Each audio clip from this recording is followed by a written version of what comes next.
नमस्ते। आज हम बात करने वाले हैं औद्योगिकीकरण के युग की। हाँ, एक ऐसा दौर जिसने दुनिया को हमेशा के लिए बदल दिया। जब हम ये शब्द सुनते हैं तो दिमाग में क्या आता है? धुआं उगलती चिमनियां, बड़ी-बड़ी मशीनें और शायद शहर की तरफ भागते हुए लोग। बिल्कुल। हमारे पास जो नोट्स हैं वो इसी दौर की कहानी बताते हैं। लेकिन ये सिर्फ मशीनों की कहानी नहीं है। नहीं, ये उस दुनिया की कहानी है जो पूरी तरह से बदल गई। और ये बदलाव हर किसी के लिए एक जैसा नहीं था। जहां एक तरफ इसने ब्रिटेन जैसी ताकतों को आसमान पर पहुंचा दिया, वहीं भारत जैसे देशों के लिए एक बड़ी तबाही लेकर आया। हाँ, बिल्कुल। आज हम इन दोनों ही पहलुओं को देखेंगे और समझने की कोशिश करेंगे कि ये सब कैसे और क्यों हुआ। तो चलिए शुरू करते हैं उन तस्वीरों से जो इस नए युग का चेहरा थीं। हमारे नोट्स में दो बहुत ही दिलचस्प तस्वीरें हैं।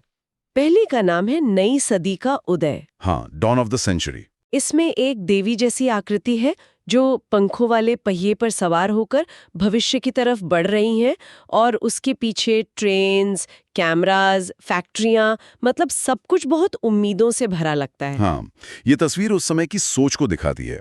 लोगों को लगता था कि औद्योगिकरण का मतलब है प्रगति, विकास और एक सुनहरा भविष्य। वो जो पंखों वाला पहिया है, वो समय का प्रतीक है अच्छा। और देवी है प्रगति की। संदेश साफ था कि समय के साथ दुनिया तेजी से आगे बढ़ रही है और इसका जरिया है ये नई मशीनें और नए आविष्कार। लेकिन जो दूसरी तस्वीर है, दो जादूगर वाली, वो थोड़ी अलग है। हाँ, वो काफी दिलचस्प है। इसमें एक तरफ अलादीन है अपने जादुई चिराग के साथ और दूसरी तरफ एक आधुनिक मैकेनिक अपने औजारों के साथ।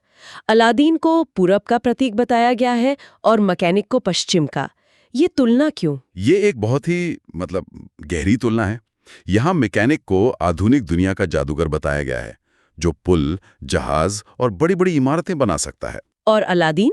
अलादीन, जो पूरब यानी ओरिएंट का प्रतीक है, उसे अतीत की एक जादुई लेकिन पुरानी शक्ति के तौर पर दिखाया गया है। उस समय पश्चिमी नजरिए में पूरब या प्राच्य का मतलब था भूमध्य सागर के पूर्व के देश। खासकर एशिया। हाँ, खासकर एशिया। पश्चिम के लोग इसे एक रहस्यमयी, पारंपरिक और कह सकते हैं कुछ हद तक पिछड़ी हुई दुनिया की तरह देखते थे, जिसे आधुनिक बनाने की जरूरत थी। तो ये तस्वीरें हमें दिखाती हैं कि लोग औद्योगिकरण को एक चमत्कार की तरह देख रहे थे। लेकिन क्या ये चमत्कार रातों रात फैक्ट्रियों में हुआ? हमारे नोट्स बताते हैं कि कहानी असल में फैक्ट्रियों से भी पहले गांवों के घरों में शुरू होती है। हाँ, और इसे आदि औद्योगिकीकरण कहा गया है। ये क्या था आदि औद्योगिकरण? आदि या प्रोटो का मतलब होता है किसी भी चीज का शुरुआती रूप। अच्छा। तो आदि औद्योगिकीकरण का मतलब है फैक्ट्रियों के आने से पहले का औद्योगिक दौर।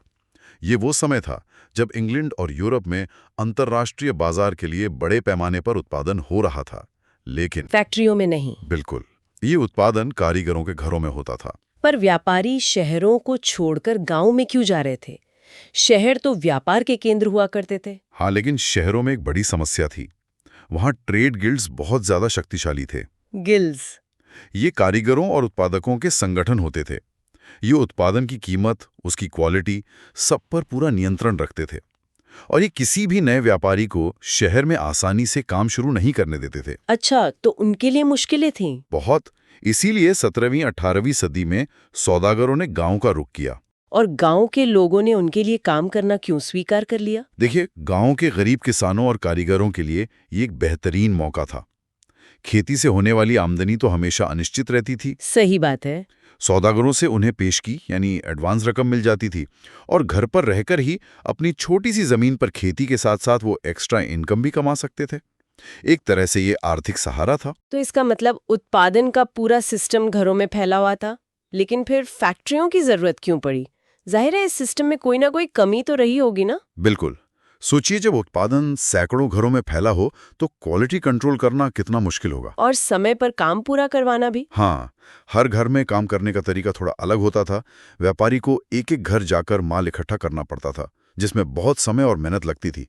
इसी समस्या के समाधान के रूप में कारखानों का उदय हुआ। अच्छा, तो सब कुछ एक छत के नीचे लाने का आइडिया यहाँ से आया। हाँ, इंग्लैंड में 1730 के दशक में पहले कारखाने खुलने लगे। रिचर्ड आर्कराइट ने पहली सूती कपड़ा मिल की रूपरेखा तैयार की।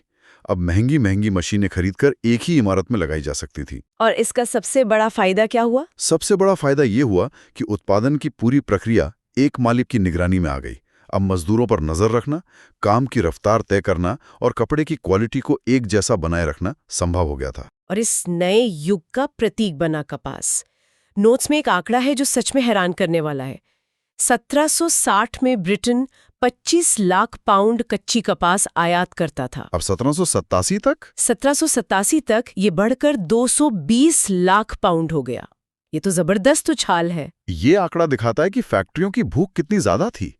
मशीनों को चलाने के लिए लगातार कच्चे माल की जरूरत थी और कपास उस जरूरत को पूरा कर रहा था।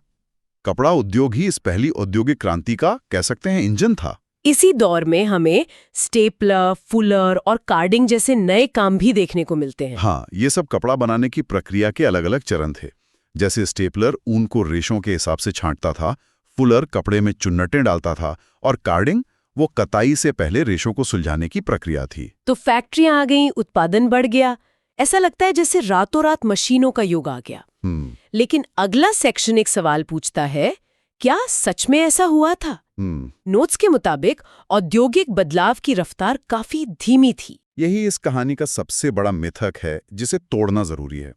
हमें लगता है कि औद्योगिक क्रांति का मतलब था कि अचानक सारे पुराने उद्योग बंद हो गए और सब लोग फैक्ट्रियों में काम करने लगे। लेकिन हकीकत इससे बहुत बहुत अलग थी। एक आंकड़ा भी दिया गया है कि 19वीं सदी के अंत में भी ब्रिटेन के कुल मजदूरों में से 20% से भी कम लोग तकनीकी रूप से विकसित औद्योगिक क्षेत्रों में काम करते थे। बस 20% से भी कम? ये तो बहुत ही कम है। तो बाकी 80% लोग क्या कर रहे थे? वो पारंपरिक उद्योगों में ही काम कर रहे थे। कपड़ा उद्योग का भी एक बड़ा हिस्सा अब भी घरेलू इकाइयों में ही चल रहा था। साथ ही खाद्य प्रसंस्करण, बिल्डिंग, बर्तन बनाना, फर्नीचर जैसे कई गैर मशीनी क्षेत्र थे जहां मशीनें नहीं थी। हाँ, जहां तरक्की बड़े इंजनों से नहीं बल्कि छोटे छोटे आविष्कारों और सुधारों से हो रही थी। और ये नई तकनीक बहुत महंगी भी तो थी। बहुत ज्यादा। उद्योगपति नई मशीनों में पैसा लगाने से हिचकिचाते थे। मशीनें अक्सर खराब हो जाती थीं और उनकी मरम्मत पर भारी खर्च आता था। वो उतनी असरदार भी नहीं थी, मतलब जितना उनके आविष्कारक दावा करते थे। इसका कोई उदाहरण है? सबसे अच्छा उदाहरण है जेम्स वॉट का भाप का इंजन। उन्होंने इंजन में सुधार तो कर दिया, लेकिन सालों तक उन्हें कोई खरीदार नहीं मिला। 19वीं सदी की शुरुआत तक पूरे इंग्लैंड में सिर्फ 321 भाप के इंजन थे। सिर्फ 321? हाँ। तो मतलब हाथ का काम अब भी बहुत महत्वपूर्ण था। बिल्कुल। देखिए, कई उद्योगों में मजदूरों की मांग मौसमी होती थी। जैसे गैस घरों और शराबखानों में सर्दियों में ज्यादा काम होता था। अच्छा। तो उद्योगपति ऐसे मजदूरों को साल भर की तनख्वाह पर रखने की बजाय सीजन के हिसाब से काम पर रखना पसंद करते थे।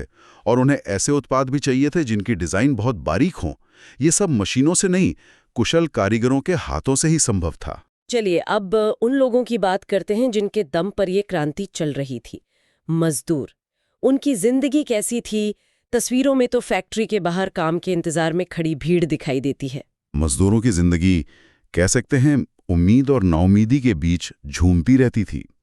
गांवों से शहरों में काम की खबर सुनकर हजारों लोग आते थे, लेकिन सबके लिए काम नहीं था। और नौकरी मिलना भी आसान नहीं था। बिल्कुल नहीं। ज्यादातर जान पहचान या रिश्तेदारी से मिलती थी। जिन्हें काम नहीं मिलता था उन्हें हफ्तों इंतजार करना पड़ता, पुलों के नीचे या रैन बसेरों में रातें गुजारनी पड़ती थी। और जिन्हें काम मिल भी जाता था उनकी नौकरी पक्की नहीं होती थी। मौसमी बेरोजगारी का जिक्र है इसमें। हाँ, बहुत से उद्योगों में काम कुछ महीनों के लिए ही होता था। जैसे ही सीजन खत्म होता, गरीब मजदूर फिर से सड़क पर आ जाते थे। ऊपर से महंगाई भी थी। हाँ, नेपोलियन युद्धों के कारण महंगाई आसमान छू रही थी। मजदूरों की तनख्वाह तो बढ़ी, लेकिन उससे कहीं ज्यादा तेजी से चीजों की कीमतें बढ़ीं। नतीजा ये हुआ कि उनकी असली कमाई घट गई।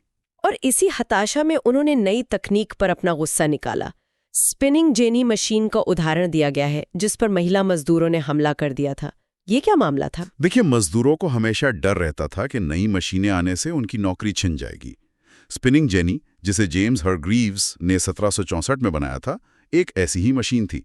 ये कताई की प्रक्रिया को बहुत तेज कर देती थी। कैसे?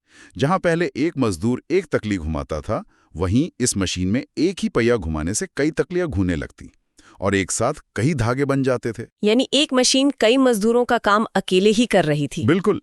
ऊन उद्योग में जब इसका इस्तेमाल शुरू हुआ तो हाथ से ऊन काटने वाली महिलाओं को लगा कि उनका काम खत्म हो जाएगा।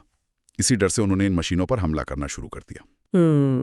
एक मैजिस्ट्रेट ने 1790 में लिखा भी है कि मजदूरों को डर था कि इन मशीनों से शारीरिक श्रम की मांग घट जाएगी और वे बेरोजगार हो जाएंगे। तो ये कहानी सिर्फ ब्रिटेन तक सीमित नहीं थी, इसका असर पूरी दुनिया पर पड़ रहा था, खासकर भारत पर। अब हम कहानी के दूसरे हिस्से में आते हैं। मशीन युग से पहले भारत की क्या स्थिति थी? मशीन युग से पहले अंतर्राष्ट्रीय कपड़ा बाजार में भारत के रेशमी और सूती उत्पादों का दबदबा था। पूरी दुनिया में भारत में बने महीन कपास के कपड़े की जबरदस्त मांग थी। मतलब हमारा टेक्सटाइल बहुत फेमस था। सबसे ज्यादा। यहाँ एक बहुत बड़ा और व्यवस्थित व्यापारिक नेटवर्क था जिसमें भारतीय व्यापारी और बैंकर पैसा लगाते, बुनकरों को पेशगी देते और तैयार माल को बंदरगाहों तक पहुंचाते थे। ये व्यापार किन रास्तों से होता था? जमीनी रास्ते से पंजाब के जरिए अफगानिस्तान, फारस और मध्य एशिया तक व्यापार होता था, और समुद्री व्यापार के लिए सूरत, मसूलीपट्टनम और हुगली जैसे बड़े बंदरगाह थे, जो खाड़ी देशों, लाल सागर और दक्षिण पूर्वी एशिया से जुड़े हुए थे। बिल्कुल, ये भारत के व्यापार की सुनहरी सदी थी, कह सकते हैं। लेकिन फिर 1750 के दशक के बाद ये सब बदलने लगा। ऐसा क्या हुआ? यूरोपीय कंपनियों, खासकर ईस्ट इंडिया कंपनी की ताकत बढ़ने लगी। उन्होंने पहले स्थानीय दरबारों से व्यापार में कई तरह की छूट हासिल की और धीरे धीरे व्यापार पर अपना एकाधिकार, मतलब मोनोपोली जमा ली। और इसका नतीजा क्या हुआ? नतीजा ये हुआ कि सूरत और हुगली जैसे पुराने भारतीय बंदरगाह कमजोर पड़ गए। उनसे होने वाला निर्यात नाटकीय रूप से घट गया और उनकी जगह नए बंदरगाहों ने ले ली। हाँ, अब सारा व्यापार बॉम्बे और कलकत्ता जैसे नए बंदरगाहों से होने लगा, जिन पर पूरी तरह से यूरोपीय कंपनियों का नियंत्रण था। पुराने व्यापारिक घराने दिवालिया हो गए। ये भारतीय व्यापार के एक युग का अंत था और एक नए औपनिवेशिक युग की शुरुआत। इस बदलाव का सबसे ज्यादा असर बुनकरों पर पड़ा होगा। कंपनी के आने के बाद उनकी जिंदगी कैसे बदली? पर सीधा नियंत्रण स्थापित करने के लिए एक पूरी प्रणाली बनाई। सबसे पहले उन्होंने पारंपरिक व्यापारियों और दलालों को बीच से हटा दिया।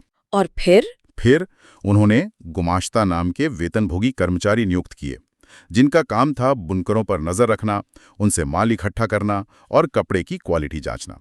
और एक पेशगी यानी एडवांस की व्यवस्था भी शुरू की गई। हाँ, और ये व्यवस्था बुनकरों के लिए एक जाल जैसी थी।